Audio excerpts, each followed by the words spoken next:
पिंपरी चिंचवडमधील पवना नदीकाठी असलेले मोरया गोसावी मंदिर हे 16व्या शतकातील महान गणेश भक्त मोरया गोसावी यांची संजीवन समाधी आणि जागृत देवस्थान आहे. 1658 ते 1659च्या दरम्यान त्यांच्या मुलानं चिंतामणी महाराजांनी ही समाधी बांधली.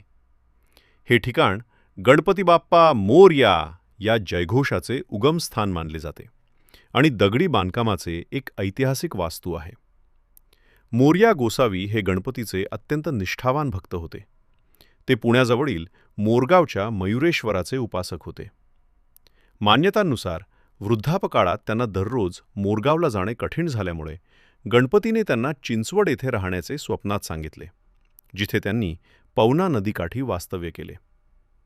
मोरया गोसावींनी 1561, काही मतानुसार 1655 मध्ये चिंचवड येथे पवना नदीच्या काठावर संजीवन समाधी घेतली.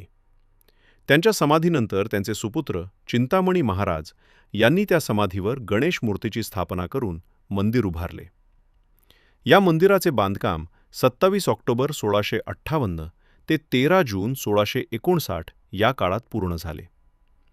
हे मंदिर साधारणतः 12,785 चौरस फूट परिसरात पसरलेले असून त्यात दगडी बांधकाम आणि अनेक पायऱ्या आहेत, ज्या थेट नदीकाठाला मिळतात. दरवर्षी मार्गशीर्ष वद्य षष्ठीला मोरया गोसावी महाराज पुण्यतिथी सोहळा येथे मोठ्या भक्तिभावाने साजरा केला जातो. चान्स हाऊसला सबस्क्राईब करा आणि लाईक करा.